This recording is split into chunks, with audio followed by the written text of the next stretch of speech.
Você sabia que cada escola deve adotar uma metodologia de ensino? E que cada professor pode aplicar uma metodologia dentro de sala de aula? E que os pais podem aplicar uma metodologia para educar os seus filhos em casa? Existem diversas metodologias, tradicional, construtivista, freiriana e entre outras. E neste vídeo eu vou falar sobre a metodologia Montessori. O método Montessori foi desenvolvido pela médica e pedagoga italiana Maria Montessori. Nesse método, a criança não é um ser passivo onde nós, como adultos, tentamos fazer tudo por ela, mas é um ser ativo que constrói, imagina e é autônoma.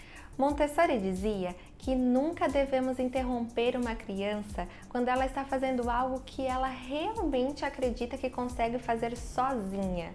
Não importa o quão lento seja esse processo, o papel do adulto deve ser de um guia, de um observador. Esse método se fundamenta em 6 pilares. Primeiro, autoeducação. Todas as crianças aprendem algumas coisas sozinhas. Falar, comer, andar, pegar. E em Montessori, nós como adultos confiamos que a criança é capaz de aprender de forma livre e independente. Uma das características das escolas Montessori são os agrupamentos por diferentes faixas etárias. Do recém-nascido aos 3 anos, de 3 a 6, de 6 a 9, de 9 a 12 anos de idade. A ideia com essa convivência de diferentes idades é que o mais novo possa se espelhar no mais velho, aprendendo junto e cuidando um do outro. Um dos principais objetivos dessa autoeducação é dar a oportunidade da criança experimentar, testar, tentar, sem ajuda e sem ser interrompida. Também ter a chance de reconhecer os seus próprios erros e de corrigi-los espontaneamente. Superar pequenas dificuldades, respeitando sempre o seu ritmo particular. Então, tudo isso ajudará a criança a aprender sozinha. Segundo, educação cósmica. É a ideia de oferecer à criança a visão de um mundo em ordem, com infinitas possibilidades, onde todas as coisas estão conectadas. Assim, despertando a curiosidade e o interesse da criança em aprender e conhecer. Nós acostumamos a querer separar tudo. Por exemplo, agora é a hora de ensinar matemática. Ah, não, agora acabou matemática, vamos começar história. Por que não relacionar as duas? Então é essa a ideia de interdisciplinaridade. Terceiro, educação como ciência. A forma de ensinar, educar, planejar a rotina vai ser baseada no desenvolvimento natural da criança.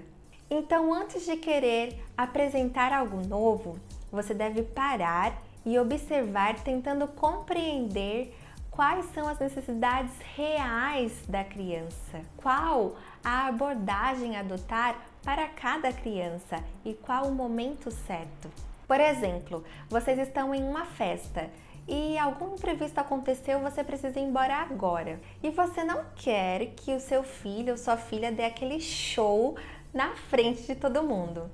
Então você deve parar, observar a sua criança e se perguntar qual a melhor forma de falar para ele ou ela que nós precisamos ir embora exatamente agora. Quarto, ambiente preparado.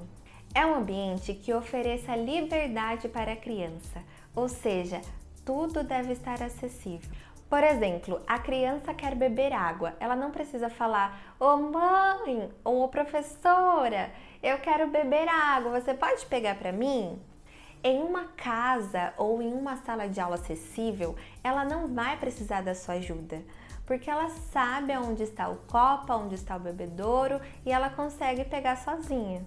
É muito comum o uso da torre montessoriana, assim facilita da criança pegar algo, por exemplo, que está no alto. O quarto dessa criança deve estar preparado para a sua estatura.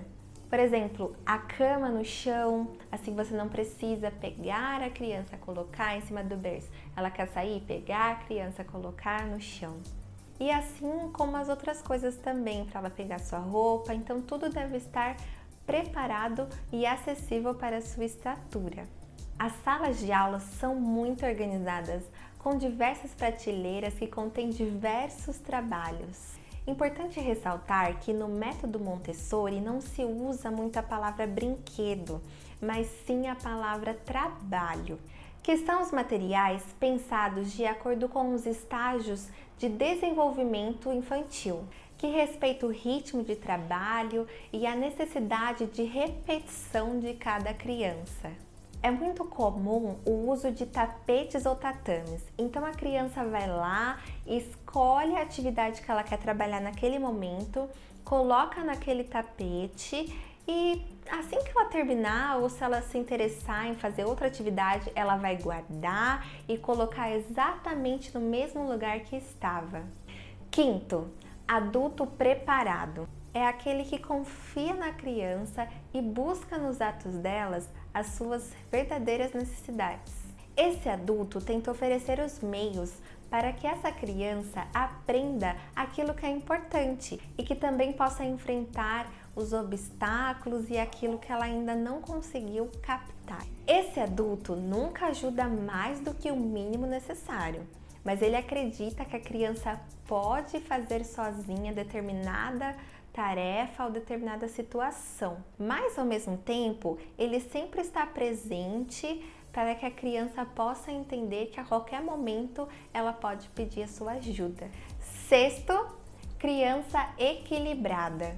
Muitas vezes nós queremos super proteger a criança e impedimos dela fazer coisas que ela poderia fazer sozinha, como subir escadas, abrir um pote, enfim. E isso aos poucos vai tirando a vontade da criança em aprender essas situações, essas pequenas situações que nós vamos impedindo. Uma criança equilibrada sente o verdadeiro interesse e alegria de cumprir tal atividade, ela se sente desafiada. Então a criança fica centrada ali naquele material, naquela atividade e busca maneiras, estratégias para enfrentar os obstáculos que aquilo pode estar lhe dando. Sendo assim, a aplicação e a sintonia de todos os outros pilares que eu já falei irão ajudar a criança a se tornar um humano equilibrado. Espero que você tenha gostado. Isso é apenas um pouco de todo o método. Existem muitos materiais sobre. Eu ainda tenho muito que aprender. Se você tem alguma dúvida ou sugestões, deixa aqui nos comentários. Se você ainda não me segue no Instagram, corre lá no @jubilota que eu vou estar postando algumas dicas de leitura sobre o método Montessori e algumas atividades que você pode fazer em casa ou em sala de aula. Um grande beijo! E até o próximo vídeo.